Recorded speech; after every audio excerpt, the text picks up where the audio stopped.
जय हिंद। आप देख रहे हैं लाइव टाइम्स। मैं हूं आपके साथ पिंकी धनखड़। अगर आपकी सैलरी 7 लाख से 15 लाख रुपए के बीच है तो ये जानकारी आपके लिए बेहद महत्वपूर्ण है, इसलिए इस वीडियो को अंत तक जरूर देखिएगा।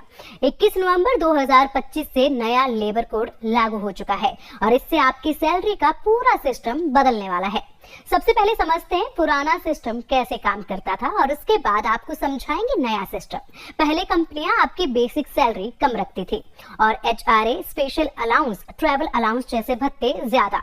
ऐसा क्यों किया जाता था ये भी बताते हैं, क्योंकि पीएफ और ग्रेजुएटी हमेशा बेसिक सैलरी पर बनते हैं, यानी बेसिक कम तो पीएफ भी कम, और कंपनी यहाँ पर इस तरीके से आपकी पूरी सैलरी स्लिप बदलती थी। अब नए नियम में सरकार ने बड़ी स्पष्टता ला दी है। नया रूल कहता है बेसिक सैलरी और डीए आपकी कुल सैलरी का कम से कम 50% होना चाहिए। सीधी भाषा में अगर आपकी सैलरी 50,000 रुपए है तो आपकी बेसिक 25,000 से कम नहीं हो सकती। अगर आपकी कंपनी पहले बेसिक कम रखती थी तो अब इसे बढ़ाना ही पड़ेगा। अब सवाल ये है कि इसका असर आप पर क्या पड़ेगा, तो ये भी आपको बताते हैं। सबसे पहले असर आपके सैलरी पर जो पड़ेगा वो आपके इनहैंड सैलरी पर होगा, यानी कि टेक होम सैलरी पर पड़ेगा।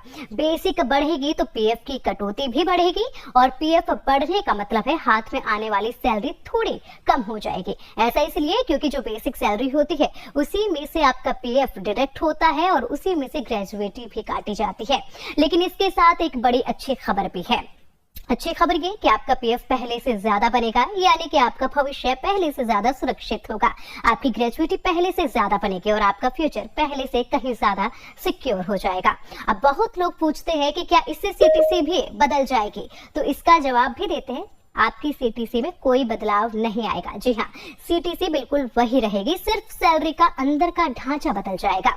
अब बेसिक बढ़ेगी और अलाउंस थोड़ा कम होगा, तो कुल मिलाकर थोड़ी कम टेक होम लेकिन ज्यादा पीएफ, ज्यादा ग्रेजुएटी रहेगी और ज्यादा सुरक्षित भविष्य। अगर आपकी सैलरी 7 से 15 लाख रुपए सीटीसी के बीच है तो आने वाले महीनों में आपकी सैलरी स्लिप जरूर बदलने वाली है, तो इस चीज का ध्यान रखिएगा। और साथ ही अब आपको बताते हैं हम बेहद ही बेहतरीन तरीके से कि कैसे ये अंदर का ढांचा भी बदलने वाला है।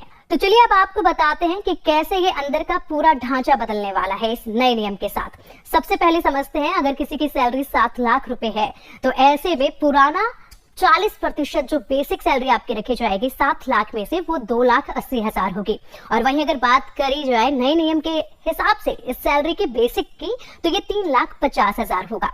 इसके बाद पुराने नियम के हिसाब से 40% बेसिक सैलरी में से 12% पीएफ जब आपका घटेगा तो 33,600 यहाँ पर डिडक्शन होगा। और नए नियम के हिसाब से यही डिडक्शन 42,000 हो जाएगा 50% बेसिक के हिसाब से। वहीं ग्रेजुएटी की बात करें तो 4.81% आपकी ग्रेजुएटी 40% बेसिक के हिसाब से यहाँ पर 13,468 घटेगी। और इसी के साथ 50% नए नियम के हिसाब से 16,835 घटेगी, जिसके बाद आपके पुराने नियम के हिसाब से टेक होम सैलरी 6,52,932 बनती है। तो वहीं नए नियम के हिसाब से यानी कि 50% बेसिक रखने के बाद टेक होम सैलरी 6,41,165 हो जाएगी। तो ये बेहद ही आसान तरीका था बताने का कि कितना बदलाव आ रहा है। ऐसे में आपको बिल्कुल भी निराश होने की जरूरत नहीं है। भले ही यहाँ पर आपकी इनहैंड सैलरी कम हो रही है लेकिन आपका भविष्य सुरक्षित हो रहा है। धन्यवाद। के साथ एक बड़ी अच्छी खबर भी है। अच्छी खबर ये कि आपका पीएफ पहले से ज्यादा बनेगा, यानी कि आपका भविष्य पहले से ज्यादा सुरक्षित होगा। आपकी ग्रेजुएटी पहले से ज्यादा बनेगी और आपका फ्यूचर पहले से कहीं ज्यादा सिक्योर हो जाएगा। अब बहुत लोग पूछते हैं कि क्या इससे सीटीसी भी बदल जाएगी, तो इसका जवाब भी देते हैं। आपकी सीटीसी में कोई बदलाव नहीं आएगा, बिल्कुल वही रहेगी, सिर्फ सैलरी का अंदर का ढांचा बदल जाएगा। अब बेसिक बढ़ेगी और अलाउंस थोड़ा कम होगा, तो